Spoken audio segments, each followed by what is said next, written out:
मंत्री देवेंद्र फडणवीस बोलतात. आपण थेट 2 जणांना अटक केलेली आहे. सगळ्या प्रकारची चौकशी केली जाईल.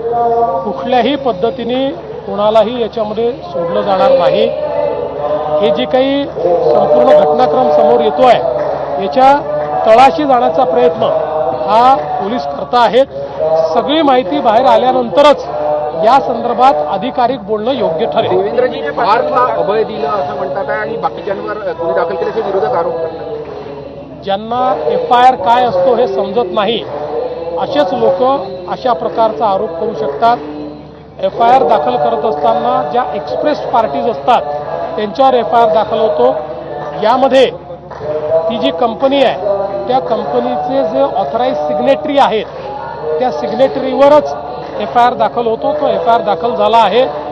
पण हे आपण लक्षात घेतलं पाहिजे की ज्यावेळेस एखादा FIR होतो याच्यामध्ये ज्यांनी साईन केली ते, ज्यांनी विक्री केली ते, ज्यांनी त्या संदर्भात चुकीचं रजिस्ट्रेशन केलं ते, ज्यांनी फेरफार केला ते, अशा सगळ्यांवर हा FIR दाखल झालेला आहे. याच्या चौकशीच्या दरम्यान अजून जर कोणाची नावं आली, कोणाचा संबंध आला तर त्यांच्यावरही कारवाई होत असते. पण आता जो FIR केलेला आहे त्याच्यामध्ये कोणालाही डावललेलं नाही. नियमानुसार ऑथराइज सिग्नेटरी, नियमानुसार पॉवर ऑफ अटर्नी होल्डर हे FIRचे जबाबदार असतात. त्यांना जबाबदार धरलेला आहे. संपूर्ण जो करार झाला त्याच्यात शीतल तेजवानी एक नाव होतं, पण करार रद्द जे झालं त्याच्यात शीतल तेजवानी हे नाव नाही. ते मी आता बघितलेलं नाही आहे. ते बघितल्यानंतर मी सांगू शकतो.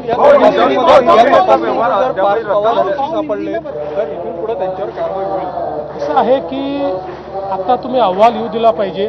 मी तुम्हाला एवढं निश्चितपणे सांगतो, अहवालात जो कोणी दोषी असेल, जो कोणी, आणि माझ्या या मताशी श्रीमान उपमुख्यमंत्री अजितदादा पवारही या ठिकाणी पूर्णपणे सहमत असतील की या अहवालामध्ये कोणीही दोषी आढळला तरी त्याच्यावर कारवाई होईल.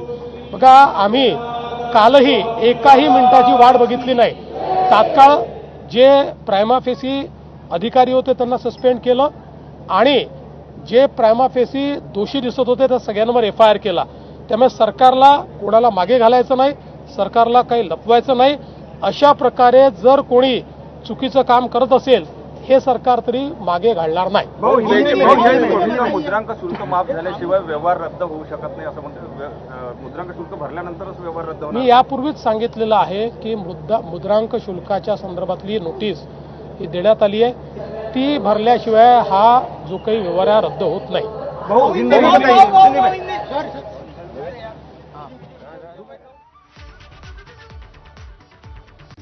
तर अहवालात जे कोणी दोषी आढळतील त्यांच्यावर कारवाई करणार असं मुख्यमंत्र्यांनी म्हटलेलं आहे. या पुण्यातल्याच जमीन व्यवहार प्रकरणी मुख्यमंत्री बोलत होते.